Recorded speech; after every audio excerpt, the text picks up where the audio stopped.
Problem number 1.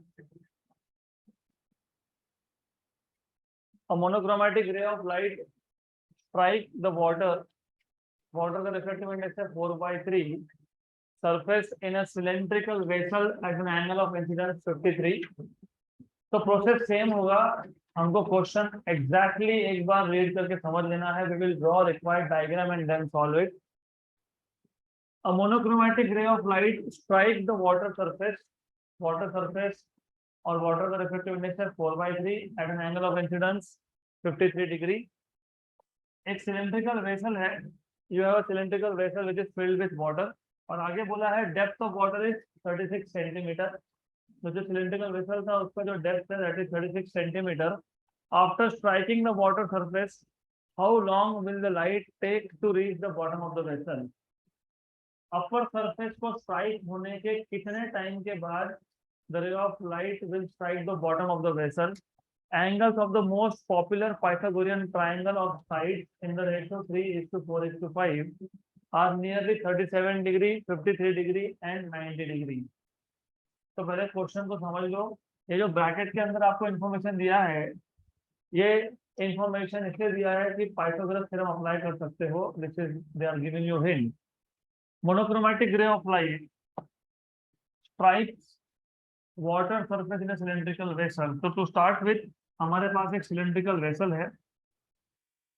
So we have a cylindrical vessel something like this. इसमें you have water और water का depth कितना है 36 centimetre.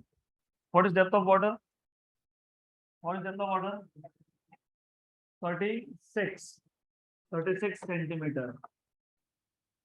So you have this vessel which is completely filled with water, more or less completely filled with water. There is a ray of light which strikes the upper surface. तो यहाँ पे suppose ray of light strike हुआ at the upper surface. The ray of light is traveling from rarer to denser. So it bends towards the normal. मतलब straight जाने की जगह पे it will go something like this towards the normal bend होगा and it will strike somewhere over here. यहाँ पे strike होगा. Good. तो कुछ नाम दे देते हैं. लेट अस से this is O, this is A, this is B. Angle of incidence कितना बताया है 53 डिग्री. कितना बोला है 53 डिग्री. और रिफ्रैक्टिव इंडेक्स ऑफ वाटर आपको दिया है 4/3. तो गिवन डेटा भी साथ में लिखते जाएंगे. तो गिवन डेटा में हमारे पास एंगल ऑफ इंसिडेंस है 53 degree. Refractive index of water is 4/3. Refractive index of water. Good. अब आगे क्या बोला है. Depth of water is 36 centimetre. Depth of water मतलब यहाँ से लेके यहाँ तक का distance. That is how much 36 centimetre. तो O to A ये डिस्टेंस आ गया 36 centimetre. Then how long will the light take to reach the bottom of the vessel? मतलब O से B तक आने के लिए कितना टाइम लगेगा. Time taken by the ray to cover distance OB. तो आपको फाइंड क्या करना है. आपको फाइंड करना है टाइम TOB. अगर OB नहीं भी लिखोगे तो चलता है. Just to understand. क्योंकि रे ऑफ लाइट कौन सा था O to B था. कौन सा था O to B था. O to A क्या है नॉर्मल है. तो रे ऑफ लाइट आया O पे इंसिडेंट हुआ बेंड हुआ टुवर्ड्स नॉर्मल और बॉटम पे कहाँ पे स्ट्राइक हो रहा है B पॉइंट पे. क्वेश्चन में ये पूछा है how much time does the ray need to reach the bottom of the vessel. मतलब time taken by ray O to reach point B. यहाँ तक क्लियर. तो टाइम कैसे फाइंड करते हैं. What is general formula of speed. Distance upon time. तो formula कौन सा यूज करना. तो start from very basic. Speed is distance upon time. तो what will be time. Speed upon distance के डिस्टेंस अपॉन स्पीड. तो distance upon speed is time taken by the ray to reach bottom. Clear. तो distance मतलब क्या है OB. Speed of light in denser medium find करना पड़ेगा. Right. तो you need to remember, अगर आपको टाइम फाइंड करना है, time for the ray from O to reach B, तो हमको क्या करना है, डिस्टेंस अपॉन स्पीड। डिस्टेंस कितना है, कितना है, कितना है, OB। डिस्टेंस कितना है, OB upon speed, speed of light in medium. ये कैसे फाइंड करोगे, by definition of refractive index. याद है क्या, absolute refractive index is speed of light in vacuum upon speed of light in medium, मतलब C upon V। तो ये equation number 1। But what do you know is refractive index is speed of light in vacuum upon speed of light in medium. So V equal to C upon mu. C की value पता होनी चाहिए, 3 into 10 raised to 8। Speed of light in vacuum is 3 into 10 raised to 8 upon 4 by 3, मतलब 9 by 4, क्योंकि 3 into 3 is 9, 9 by 4 into 10 raised to 8 metre पर second. Correct, clear. तो ये आ जाएगा 2.25 into 10 raised to 8 मीटर पर सेकेंड। 9 by 4 is 2.25। इसको फिलहाल ऐसे ही रखते हैं हम लोग। V मिल गया, टाइम चाहिए तो क्या चाहिए, OB। अब OB डिस्टेंस कैसे फाइंड करोगे, तो OB डिस्टेंस के लिए आखिरी में एक सेंटेंस दिया था, angles of the most popular, क्योंकि ये Pythagoras theorem is most popular, जिसमें एक एंगल 37 है, एक एंगल 53 है, एक एंगल कितना है, 90 है। कितना है, 90 है। तो सबसे पहले तो पता होना चाहिए कि कौन सा एंगल इसमें से 53 है और कौन सा एंगल 37 है।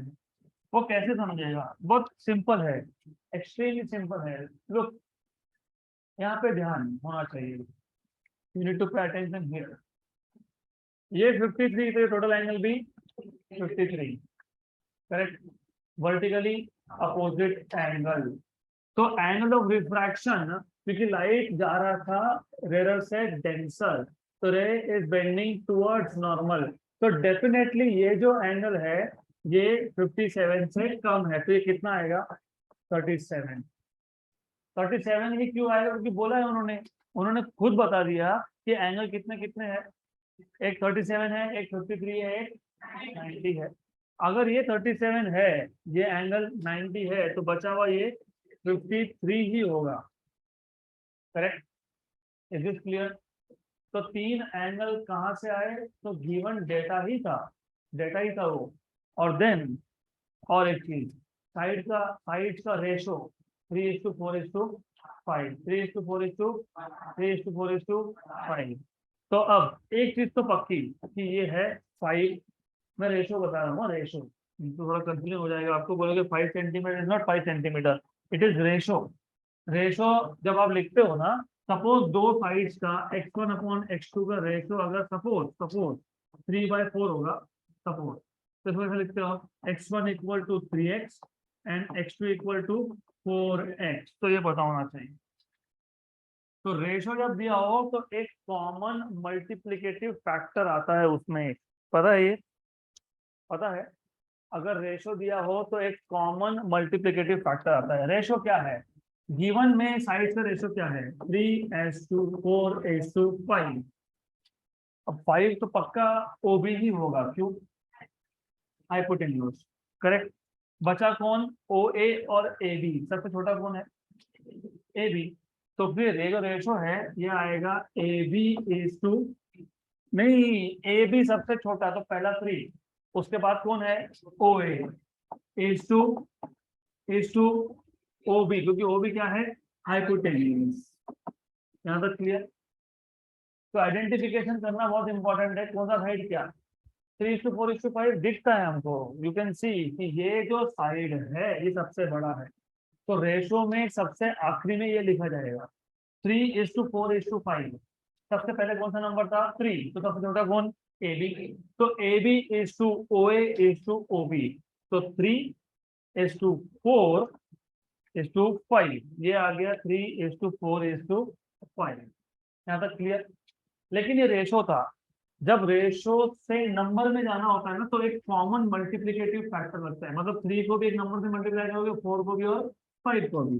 तो देयरफॉर एक काम करते हैं, कॉमन मल्टीपल आपको जो पसंद आए वो, x बोलो, y बोल दो, z बोल दो, आपके खुद का नाम का इनिशियल ले लो, सिर्फ v मत बोलना क्योंकि v यहाँ पे speed of light in medium में। तो एक काम करते हैं, ए बी कितना आ गया 3x, ओ ए कितना आएगा 4x, करेक्ट। और आखिरी में क्या बचा ओ बी क्या आएगा 5x, करेक्ट।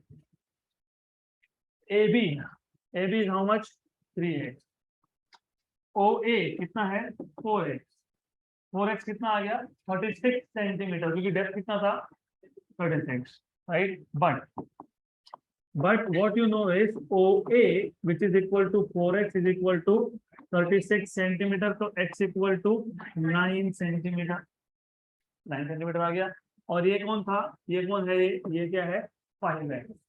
अगर x की वैल्यू आपको 9 मिल गई तो आपको अब AB भी मिल जाएगा। therefore AB कितना था, कितना AB 3x, मतलब 3 into 9 मतलब कितना 27। सिमिलरली OB कितना है 5x, तो 5 into 9 मतलब कितना 45, राइट। हमको चाहिए क्या था OB, मिल गया OB, यस, क्योंकि हमको क्या चाहिए था time taken by the ray to reach base. Distance कितना है OB अपॉन स्पीड, स्पीड तो फाइंड कर लिया आपने। Therefore time from O to B is OB upon speed. What is OB? 45. What is speed? 9 by 4 into 10 raised to 8. 1 जा 5 upon 1 upon 4. तो 4 कहाँ जाएगा ऊपर, तो 5 into 4 into 10 raised to minus 8 कितना आ गया 20 into 10 raised to minus 8, right. मतलब 2 into 10 raised to minus 7, 2 into 10 raised to minus 7, 2 into 10 raised to minus 7 second. थोड़ा सा गलती हो गया हमसे, क्या गलती हो पता है, सेंटीमीटर में है, उसको मीटर में कन्वर्ट करना पड़ेगा क्योंकि आंसर आपको ऐसा यूनिट में चाहिए। क्यों, स्पीड आपने किसने फाइंड किया, स्पीड किसने फाइंड किया, आप तो डिस्टेंस को सेंटीमीटर में क्यों लिखना है, फिर डिस्टेंस कितना चाहिए मीटर में। 45 सेंटीमीटर का मीटर में कन्वर्जन कैसे होगा 10⁻⁻²। तो यहाँ पे एक चीज याद रखो, ऑलवेज रिमेंबर दिस, यहाँ पे क्या आएगा 10⁻⁻²। वेलोसिटी मीटर पर सेकंड में और डिस्टेंस सेंटीमीटर में नहीं चलता है, तो दोनों को दोनों कन्वर्ट करने पड़ेंगे सेम यूनिट में। तो सेम यूनिट में कन्वर्ट कर लिया, राइट। अब 5 और ये डिनोमिनेटर का डिनोमिनेटर न्यूमरेटर में, मतलब 5 into 4 20 बराबर 10⁻⁻² और 10⁻⁻8 कितना हो गया 10 हो गया ना। और ये 20 का 0 दे दो उसको, -9। देखो ये 10⁻⁻² है, ये 20 है, 10⁻⁻ इसको दे दो तो कितना बन गया 2, यहाँ कितना रहा 10⁻⁻1 और -8 कितना -9, तो ये क्या आएगा 2 into 10⁻⁹। 10⁻⁹ मतलब पता है क्या बोलते हैं इसको, पता है क्या बोलते हैं नैनो सेकेंड। तो आंसर क्या आ गया 2 नैनो सेकेंड। यहाँ तक क्लियर। मैं पूरा क्वेश्चन रिपीट करूंगा एक बार, you are suppose to pay attention here, क्योंकि इट इज हाईली लाइकली कल आपका जो कॉलेज में टेस्ट है बहुत सारा होगा, उसमें एक क्वेश्चन आ सकता है, तो ध्यान दो, ध्यान दो। तो सबसे पहले क्वेश्चन समझना इंपॉर्टेंट था। हमारे पास एक सिलेंड्रिकल वेसल है, इस सिलेंड्रिकल वेसल का डेप्थ कितना दिया था आपको 36 सेंटीमीटर। इसमें क्या था, water. So there was water in this container.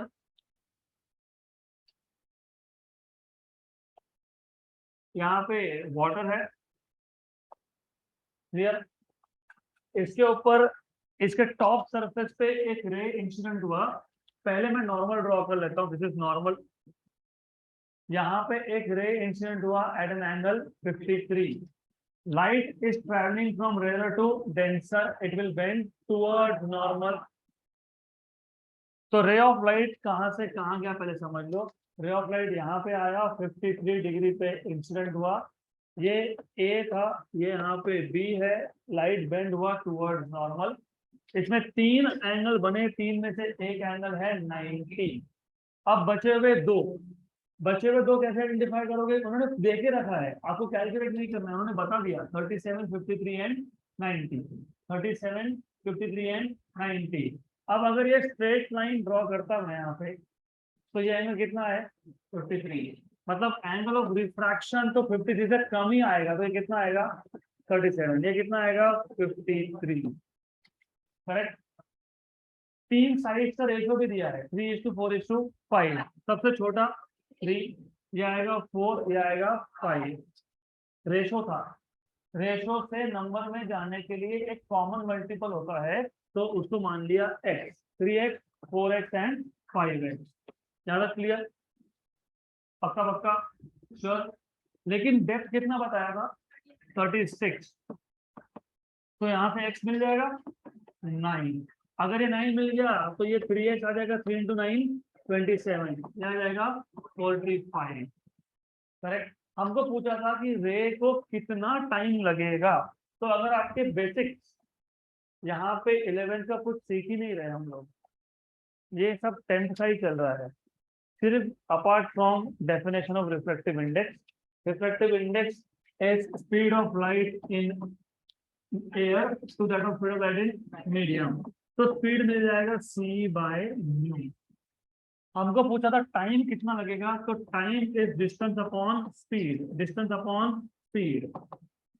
Speed कितना है? स्पीड कितना है? c/μ। c/μ मतलब distance into mu by C. ये बन गया फॉर्मूला। मैं आपको शॉर्टकट बता रहा हूँ, पहले पूरा डिटेल सॉल्यूशन लिखा हमने, अब हमको देखना है शॉर्टकट। तो time is equal to distance into mu by speed. Distance कितना था? वो भी डिस्टेंस कितना है? 45। 45 क्या? सेंटीमीटर। मीटर में कन्वर्ट करोगे तो क्या आएगा? 10⁻⁻²। और ये क्या है? 4/3। What is speed? 3 × 10⁻²। कुछ गलती हुई? डू यू सी? यहाँ पे सी था, यहाँ पे क्या लिखा मैंने? बी। यहाँ पे कौन आएगा? सी। तो व्हाट इज सी? 3 × 10⁻8। 9 नहीं, 8। करेक्ट। 3 1 जा 3, 15 जा, बराबर 1 जा एंड 5 जा, 5 4 जा 20 × 10⁻², मतलब 2 × 10⁻−1। और ये 8 ऊपर आके -8, तो 2 × 10⁻−9 मतलब 2 नैनो सेकेंड। है तो क्लियर? तो ये भी एक अप्रोच है जो आप यूज कर सकते हो। This is also fine. फिर ये थोड़ा शॉर्टकट है compare to the previous one.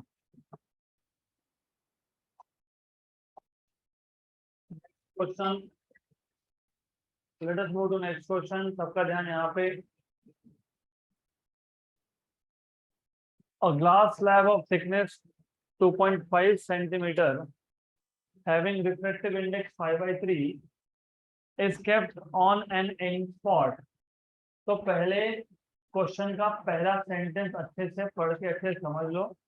हमारे पास एक ग्लास स्लैब है जिसका थिकनेस 2.5 सेंटीमीटर है, having refractive index 5/3 is kept on an ink spot.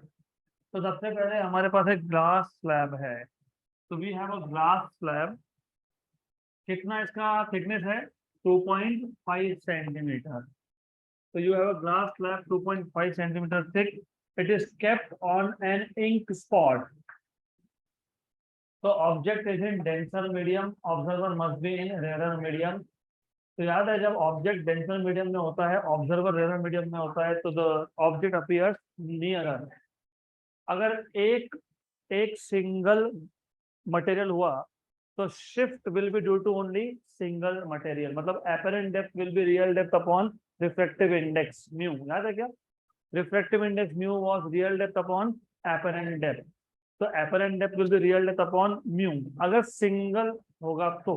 पर आगे क्या बोला है? आगे बोला है a transparent beaker of very thin bottom. Transparent beaker of very thin bottom. तो bottom is extremely thin. Extremely thin क्यों बोला है इन्होंने? देखो ऐसा है, अगर एक मटेरियल होगा तो एक बार शिफ्ट होगा, दो मटेरियल होगा तो दोनों मटेरियल मिलके शिफ्ट करेंगे, तीन होगा तो तीनों मिलके करेंगे। तो यहाँ पे थिन बोलने का मतलब ये था, थिन बोलने का मतलब ये है कि जो शिफ्ट इस बीकर के मटेरियल की वजह से आएगा वो कंसीडर नहीं करना है। तो थिन बोलने का मतलब क्या, a transparent beaker of very thin bottom.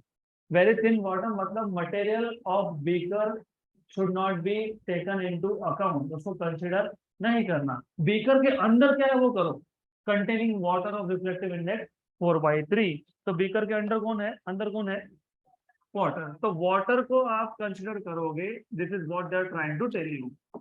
तो शिफ्ट कौन कौन प्रोड्यूस करेगा, एक वाटर और एक ग्लास। शिफ्ट कौन प्रोड्यूस नहीं करेगा, बीकर। करेक्ट। आगे क्या बोला है, अप टू 8 सेंटीमीटर। कितना सेंटीमीटर, 8 सेंटीमीटर। तो अच्छे से ये पढ़ते जाओ, और जब आप क्वेश्चन पढ़ रहे हो तो साथ साथ में आपको गिवन डेटा पे भी ध्यान देना है। तो गिवन डेटा में सबसे पहले ये जो नीचे का मटेरियल है ना, इसको आप मटेरियल नंबर 1 बोल लो, इसको मटेरियल नंबर 2 बोल लो। तो इसका जो रियल डेप्थ होगा, किसका रियल डेप्थ, ग्लास स्लैब का, इसको मैं बोलूंगा T1। और इसका जो रियल डेप्थ है इसको बोल दूंगा मैं T2। तो real depth of glass slab कितना है, 2.5 सेंटीमीटर। कैसे पता लगा, बोला है मैंने, थिकनेस कितना दिया है, 2.5। तो ग्लास का रिफ्लेक्टिव इंडेक्स क्या होगा, μ1, और वो कितना दिया है, 5/3। वाटर कितने हाइट तक था, 8 सेंटीमीटर। तो what is real depth of water, 8 centimetre. Reflective index of water कितना दिया है, 4/3। कितना दिया है, 4/3। आगे यहां तक, is kept on the glass block. मतलब पहले तो ग्लास स्लैब लिया, उसके ऊपर बीकर रखा, उसमें वाटर भर दिया। तो ऐसे ही बताया, glass slab of thickness 2.5 centimetre having reflective index 5/3 is kept on a ink spot. Ink spot के ऊपर कौन, ग्लास स्लैब।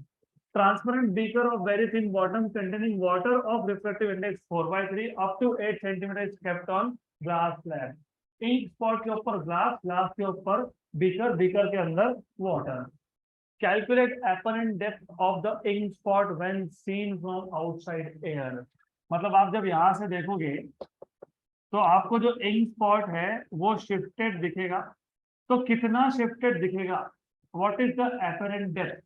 आपको पूछा है एपरेंट डेप्थ, ये है रियल डेप्थ। ये क्या है, ये क्या है, रियल डेप्थ।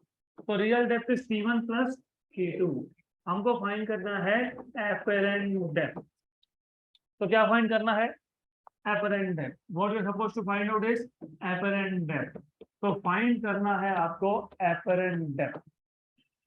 फॉर्मूला कौन सा यूज होगा, कौन सा यूज होगा, reflective index equal to real depth upon apparent depth। तो हमको ऑलरेडी पता है इस फॉर्मूला से apparent depth is equal to real depth upon reflective index mu. लेकिन ये फॉर्मूला तब जब एक ही मटेरियल हो, हमारे पास कितने हैं, दो है, राइट। तो फॉर फॉर एन मटेरियल्स हमारे पास दो है, मैं आपको जनरल फॉर्मूला बना के दे रहा हूँ। For n materials total apparent depth is real depth of first material upon reflective index of first plus real depth of second material upon reflective index of second material plus plus plus.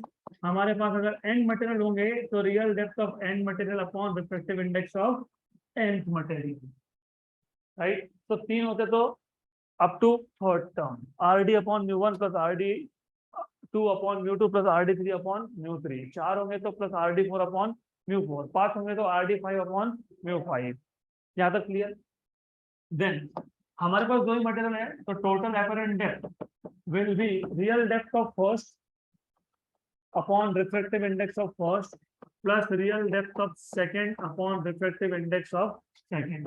real depth of first इसको हमने बोला है T1 upon μ1 plus T2 upon μ2। T1 कितना था 2.5, इसका reflective index कितना था 5/3 plus T2 कितना था 8 और ये कितना था 4/3। 2.5 1 का 2.5 2 था 1/2 upon 3 3/2 1 and 2 2/1/3 3/2 कैसे 3 into 2 आएगा ना, कितना आएगा ये 6। यहाँ पे 2 डिनोमिनेटर में था और 3 डिनोमिनेटर के डिनोमिनेटर में था, तो 3 गया ऊपर, तो कितना आया 3/2।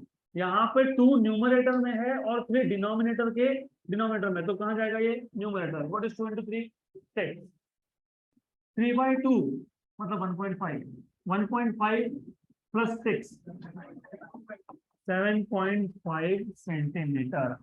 रियल डेप्थ कितना है, टोटल रियल डेप्थ कितना है 8 and 2.5 10.5 और एवरेज डेप्थ कितना है 7.5। ऐसा ही होता है ना, ऑब्जेक्ट अपीयर्स नियरर, तो सही है। अगर आपका आंसर 10.5 से ज्यादा आएगा तो आंसर गलत है, तो दिस इज करेक्ट, डन।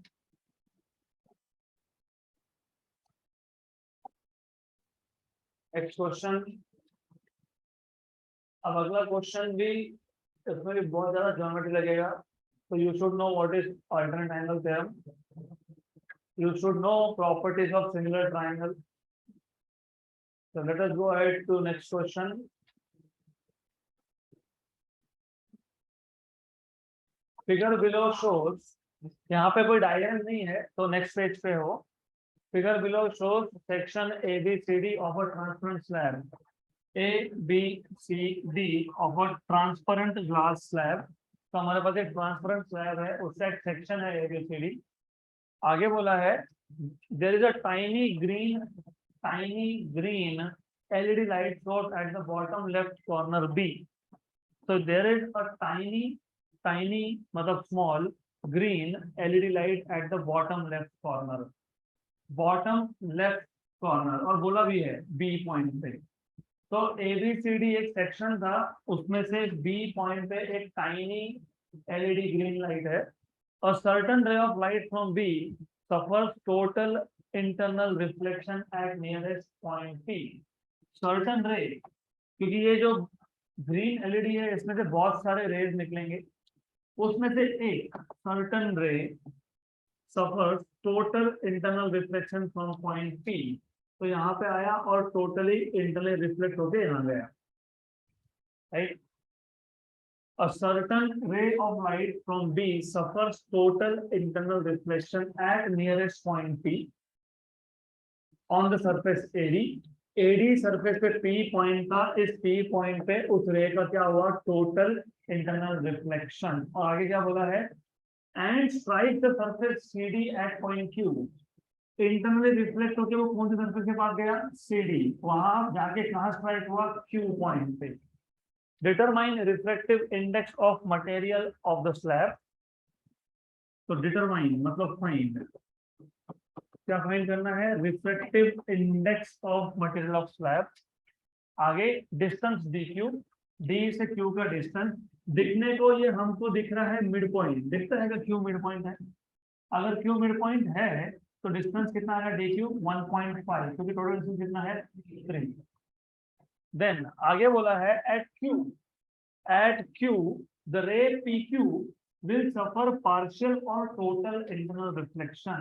मतलब the idea is रे B से कहा गया P से कहा गया Q पे वापस रिफ्लेक्शन होगा। अब ये टोटल इंटरनल रिफ्लेक्शन होगा या फिर रे बाहर भी जाएगा, ऐसा पूछा है।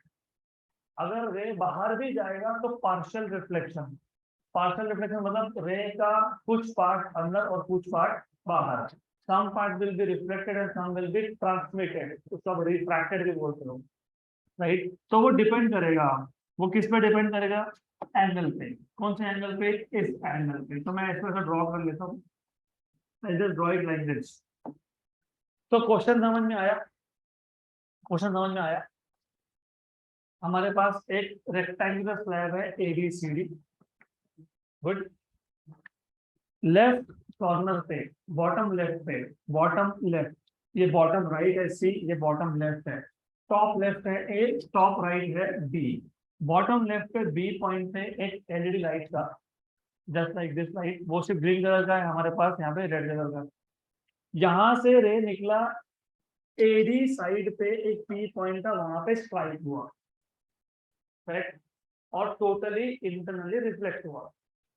टोटल इंटरनल रिफ्लेक्शन के बाद वो पी से गया सीडी साइड पे जहां पे वो रिफ्लेक्ट हुआ क्यू साइड पे, क्यू पॉइंट पे, राइट। इतना डेटा आपको दिया है। तीन चीजें पूछी है। एक तो पूछा है बताओ what is reflective index of this material of slab. Number 2 what is distance D Q. Number 3 Q point पे स्ट्राइक होने के बाद ये जो रे है ये टोटली इंटरनली रिफ्लेक्ट होगा या फिर ये पार्शियल रिफ्लेक्ट होगा। टोटल इंटरनल रिफ्लेक्शन या पार्शियल रिफ्लेक्शन डिपेंड करता है एंगल ऑफ इंसिडेंस पे, और एंगल ऑफ इंसिडेंस हमेशा मेजर करते हो नॉर्मल से। तो ये एंगल मेजर करने के लिए बोला है। अगर ये एंगल आए क्रिटिकल एंगल से ज्यादा हुआ तो क्या होगा, टोटल इंटरनल रिफ्लेक्शन। अगर ये एंगल आए क्रिटिकल एंगल से कम हुआ तो क्या होगा, पार्शियल रिफ्लेक्शन। क्या होगा, पार्शियल रिफ्लेक्शन। अभी समझा क्वेश्चन? Yes no? अभी भी नहीं समझे तो और एक बार। फिजिक्स कितनी बार भी पूछो कोई दिक्कत नहीं है। Bottom left, source of light green light, यहाँ से रे निकला पी पे गया, टोटल इंटरनल रिफ्लेक्ट हुआ क्यू पे आया, क्यू पे वापस रिफ्लेक्ट होगा। तीन चीजें पूछी है, reflective index, distance D Q and Q point पे पार्शियल या फिर टोटल रिफ्लेक्शन होगा। क्या होगा, टोटल इंटरनल रिफ्लेक्शन और पार्शियल। क्लियर? अब और कुछ डेटा दिया है, क्या दिया है, क्या बोला है, you may use the approximation given in question 1 above. You may use the approximation given in question 1 above. ये क्वेश्चन कौन सा था, 5। इससे पहले कौन सा था, 1। तो क्वेश्चन 1 में अप्रोक्सीमेशन क्या है, angles of the most popular Pythagorean theorem of sides in the ratio 3:4:5 are 37, 53 and 90। यहाँ तक क्लियर? मतलब यही अप्रोक्सीमेशन आप यूज कर सकते हो। तो पहले देख लो यहाँ पे 37 के अपोजिट कौन है, 3x। 53 के अपोजिट कौन है, 4x। 90 के अपोजिट कौन है, 5x। 37 3x, 53 4x एंड 90 के सामने 5x। तो ये सारे अप्रोक्सीमेशन आप यूज कर सकते हो, ऐसा उन्होंने बताया है। तो कर लो यूज। तो सबसे पहले फर्स्ट ऑफ ऑल डिस्टेंसेस पे ध्यान दो।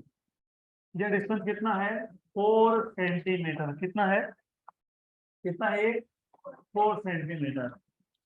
ये 3 है तो ये कितना है, 3 सेंटीमीटर। ये 3 ये 4 तो ये कौन है, 5। कहाँ से आया, पाइथागोरस थ्योरम। तो लिखने की जरूरत है क्या, नहीं। वेरी गुड, तो मैं लिख के दूंगा नहीं। अब 3:4:5, 3:4:5। 3 के सामने वाला एंगल होता है 37, 5 के सामने वाला होता है, 4 के सामने होता है 53। Excellent, very good, right. ये एंगल 53 तो ये एंगल भी 53। क्यों, ऑल्टरनेट एंगल थ्योरम। ये 53 तो ये भी 53। क्यों, reflection in the same medium. Laws of reflection के अकॉर्डिंग अगर ग्लास से आया ग्लास में गया, एयर से आया एयर में गया, तो angle of incidence is equal to angle of reflection. तो ये 53 तो ये भी 53, ये 53 तो ये 53, ये 53, ये 90, तो आए कितना, 37। तो आई मिल गया। अब सिर्फ चेक ये करना है कि आए ये क्रिटिकल एंगल से ज्यादा है या कम। तो पहले फाइंड करना पड़ेगा क्रिटिकल एंगल। फाइंड क्या करना है, ये टोटल इंटरनल रिफ्लेक्शन हुआ, ये एंगल क्या हो गया, फिर क्रिटिकल हो गया। टोटल इंटरनल रिफ्लेक्शन क्या होता है, क्रिटिकल एंगल पे। तो पी पॉइंट पे लाइट टोटली इंटरनली रिफ्लेक्ट हुआ क्या, यस। तो ये 53 कौन है, क्रिटिकल है। तो आई की वैल्यू कितनी थी, 37, और क्रिटिकल कितना है, 53। तो एंगल ऑफ इंसिडेंस ये क्रिटिकल से ज्यादा है कि कम है, तो टोटल इंटरनल रिफ्लेक्शन होगा क्या, तो क्या होगा, पार्शियल। डन। Part 3 solve. अब पार्ट ए और बी मतलब 1 एंड 2 बाकी रह गए, वो भी कर लेंगे। वो कैसे करोगे, simple, extremely simple. Do you know what is Snell's law? तो स्नेल्स लॉ से अगर आपको याद होगा, if you remember if you remember, refractive index is 1 upon sine of critical angle. Critical angle तो हमको ज्योमेट्री से ही मिल गया, तो 1 upon sine 53 will be refractive index and sine 53 की वैल्यू पता होनी चाहिए, पता 0.8 चेक कर लेंगे एक बार। नंबर टू क्या फाइंड करना है, DQ। अब DQ फाइंड करना भी इजी है, कैसे इजी है, लुक एक minute, triangle BAP and triangle QDP, triangle BAP and QDP, ये एंगल 90, ये भी 90। अगर ये 53 है तो ये कौन है 53, क्यों 53, ये 53, ये 53, तो ये कौन है 37। मतलब यहाँ पे तीन एंगल सेम है, तो these two are similar triangle। Similar triangle मतलब एंगल्स अगर सेम हो तो साइड का रेशो भी सेम होता है।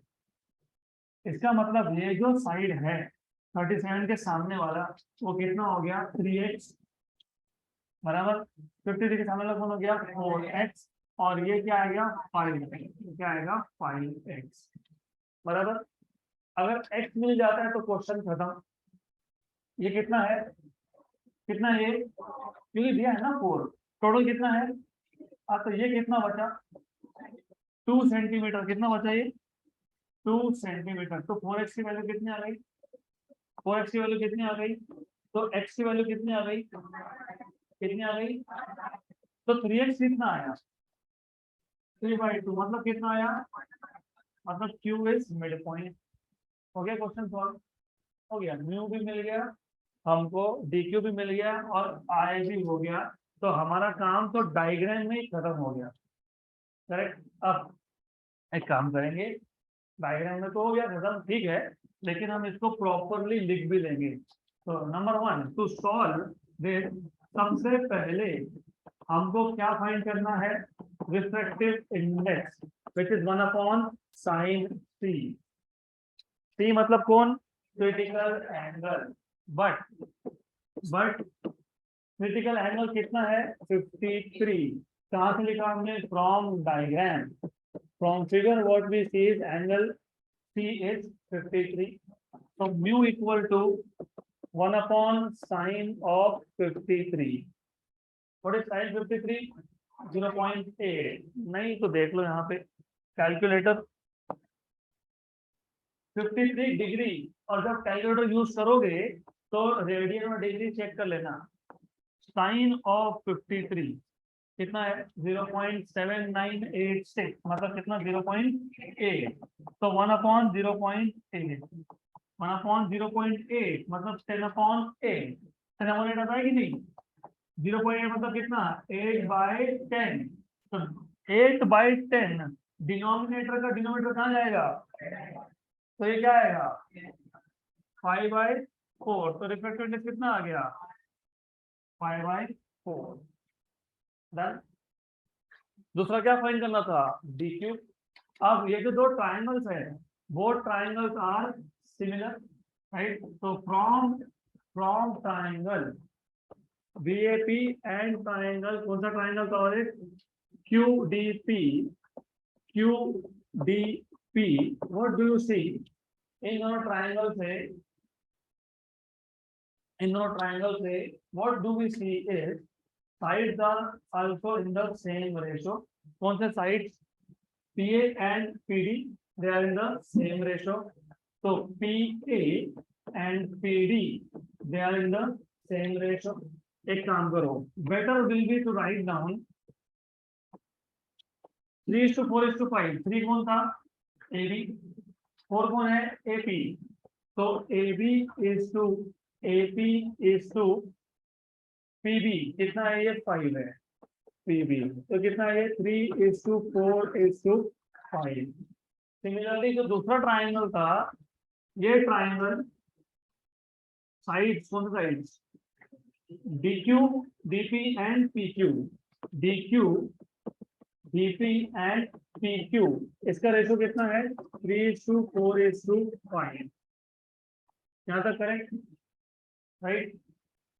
What is side DP? Side DP कितना है आपके पास? ये कितना सेंटीमीटर है? 2. क्यों? ये 6 और ये 4, तो बचा हुआ कितना? 2. लेकिन 2 क्या आएगा? ये 4x. 2 will be equal to 4x. तो x कितना आ गया? 1/2. x कितना आ गया? 1/2. dq कितना है? 3x. dq कितना है? 3x. तो 3/2 मतलब कितना? 1.5. 1.5 सेंटीमीटर. डन. यहाँ तक. लास्टली पूछा था कि पार्शल होगा कि टोटल होगा, तो क्या होगा? पार्शियल. सिंस आई की वैल्यू कितनी आई? 37. कहाँ से आई? From geometry. From geometry I की value is 37 and I is less than C. Right. I is less than C, क्योंकि सी कितना है? 53. therefore light will be partially reflected. It will be partially reflected. Done. Is it clear? Pakka? Okay, so that's it for today.